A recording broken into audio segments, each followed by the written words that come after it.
LRC land revenue commission നമ്മൾ കേൾക്കാൻ തയ്യാറായി. അതിന്റെ അടിസ്ഥാനത്തിൽ വീണ്ടും നമുക്ക് ക്ലാരിറ്റിയോടുകൂടി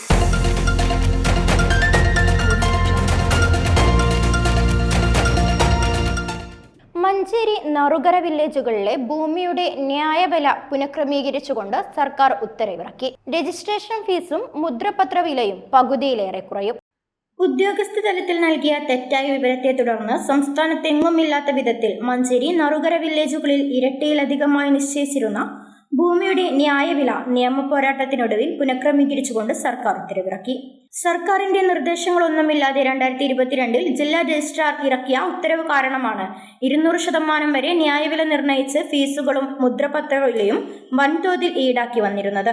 ഇതാണ് പുതിയ ഉത്തരവ് പ്രാബല്യത്തിൽ വരുന്നതോടെ മറ്റു വില്ലേജുകളിലെ ന്യായവിലയോടൊപ്പമാക്കി നിജപ്പെടുത്തിയത്. 2019 ഗസറ്റഡ് വിജ്ഞാപന പ്രകാരം മഞ്ചേരി നറുകര വില്ലേജുകളിൽ നിശ്ചയിച്ച ന്യായവിലയുടെ 60% വർധനവ് മാത്രം പ്രാബല്യത്തിൽ വരുത്തിക്കൊണ്ടാണ് പുതിയ ഉത്തരവ്. 2010 വിശദമായ പരിശോധനകളില്ലാതെ ഉദ്യോഗസ്ഥർ തെറ്റായി തീരുമാനിച്ച ഭൂമിയുടെ ന്യായവിലക്കൊപ്പം സർക്കാർ കാലാകാലങ്ങളിൽ വരുത്തുന്ന വർധനവും ചേർത്ത് 2022 ഫെബ്രുവരി മുതൽ 200% വരെ അധിക വിലയാണ് മഞ്ചേരി നറുകര വില്ലേജിലുള്ളവർക്ക് ബാധകമായിരുന്നത്.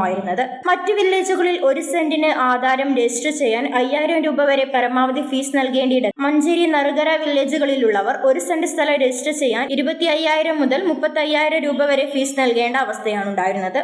സമീപത്തെ മറ്റ് വില്ലേജുകളിലൊന്നുമില്ലാത്ത തരത്തിൽ വൻതുക മുദ്രപത്ര വിലയും നൽകേണ്ട ഗതികേടിലായതോടെ അപാകതകൾക്കെതിരെ വ്യാപക പ്രതിഷേധം ഉയർന്നു. പരാതികൾക്കൊന്നും പരിഹാരമാകാത്തതിനെ തുടർന്ന് ആക്ഷൻ കമ്മിറ്റി രൂപീകരിച്ചു.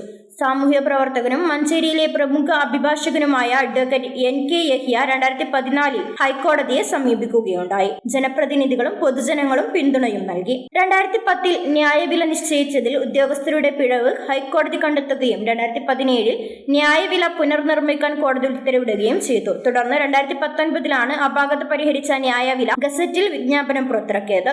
അതുപ്രകാരം ആക്ഷേപങ്ങളില്ലാതെ രജിസ്റ്റർ നടക്കുമ്പോൾ 2022 ഫെബ്രുവരി 16 മലപ്പുറം രജിസ്ട്രാർ പുറപ്പെടുവിച്ച വിചിത്രമായ ഉത്തരവ് കാരണം ന്യായവില മഞ്ചേരി സബ് രജിസ്ട്രാർ ഈടാക്കി വന്നു. ഈ ഉത്തരവിനെ വീണ്ടും ഹൈക്കോടതിയെ സമീപിക്കുകയായിരുന്നു.